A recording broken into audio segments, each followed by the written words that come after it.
Bonjour, alors une série de 3 petites vidéos pour vous parler des points forts, des talents et des points faibles. Aujourd'hui, la vidéo, ça va être donc axée essentiellement sur les points forts. Une vidéo prochaine à suivre sur les talents. Vous verrez, c'est très intéressant, il y a beaucoup de choses à découvrir sur les talents. Et puis une dernière que je ferai un peu plus tard, sur les points faibles. Alors on va commencer tout de suite avec la définition d'un point fort pour vous expliquer comment ça fonctionne. Alors qu'est-ce qu'un point fort?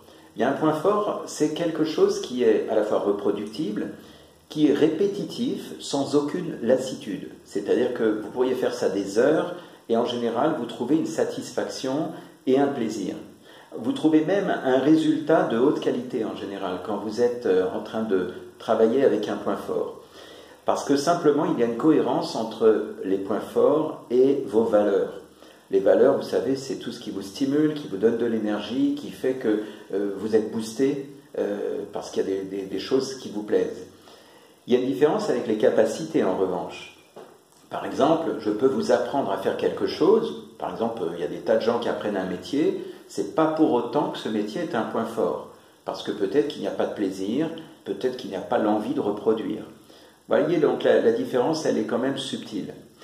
Je voudrais aussi vous parler d'un grand principe de coaching. En coaching, on dit qu'on atteint l'excellence en maximisant justement les points forts et jamais en corrigeant les points faibles. Alors, je vais faire une petite parenthèse quand même, parce que c'est à la fois vrai et en même temps, il y a d'autres écoles, une autre façon de fonctionner, ça marche également. Mais moi, je suis plus pour l'accès coaching tel qu'on me l'a enseigné. Je vais vous donner un exemple.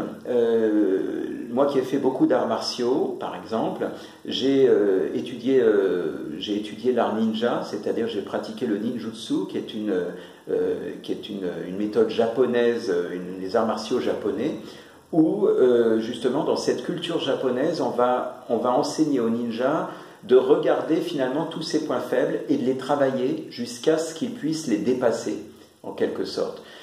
Et ça fonctionne, puisqu'on a fait à l'époque, on a fait même des guerriers, justement, ninja, faire en sorte que la personne, elle travaillait sur tous ces points faibles pour les corriger et se dépasser.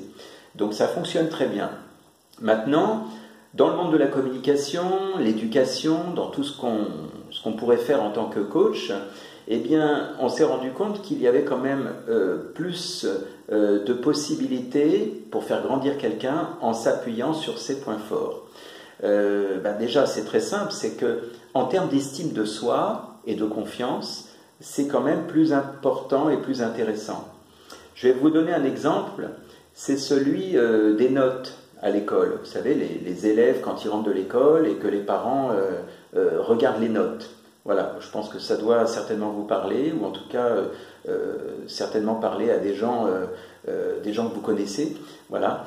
Alors, qu'est-ce qui se passe si, par exemple, je suis en train de rentrer de l'école, je suis un enfant et j'ai 2 notes. J'ai par exemple un 15 en histoire, très bonne note, et puis à côté, j'ai un 3 ou un 4 sur 20, admettons, allez, on va dire en français. Qu'est-ce que va faire le parent, très souvent? Eh bien, il va regarder la mauvaise note. Il va, même s'il y a un 15 à côté, il va dire, oui, mais c'est quoi cette note-là? C'est quoi ce 3 ou ce 4 sur 20? Qu'est-ce qui s'est passé? Et il va chercher, j'allais dire, où est le problème? Il va chercher, tiens, qu'est-ce qui s'est passé?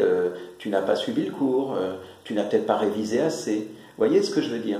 Le parent va être en général focalisé, alors pas tous, hein, il y a des parents qui fonctionnent autrement, mais je parle de la plupart, malheureusement, c'est comme un conditionnement de regarder ce qui ne va pas, de dire tiens, cette note, c'est pas bon.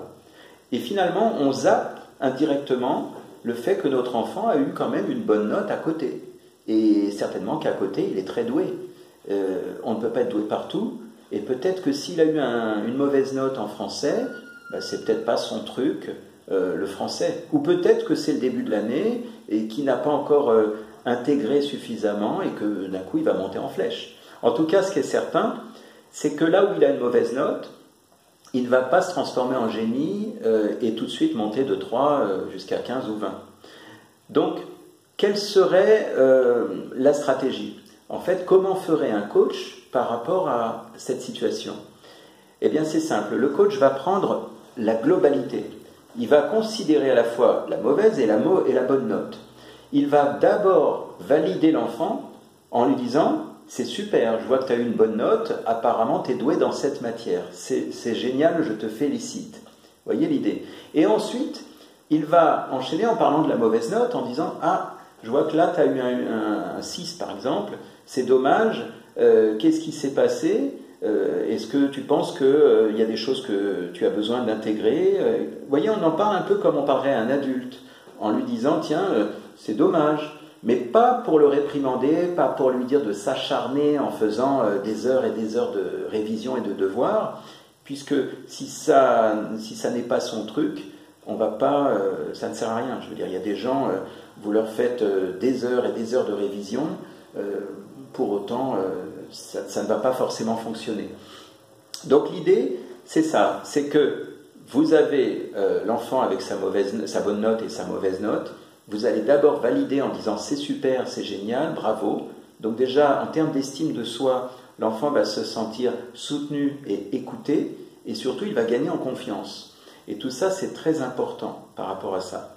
Voilà, donc ce que je vous disais tout à l'heure, c'est que à la fois la méthode, j'allais dire la méthode à la dure, à la ninja, pourquoi pas, ça peut fonctionner.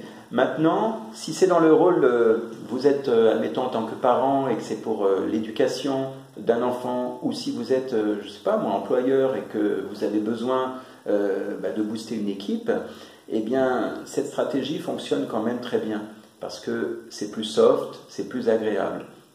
D'ailleurs, il y a un paradoxe, c'est que le même parent, face à cet enfant, eh bien, quand l'enfant est tout petit, il est en bas âge, eh bien, bizarrement, quand il fait ses premiers pas, ça va être tout l'inverse.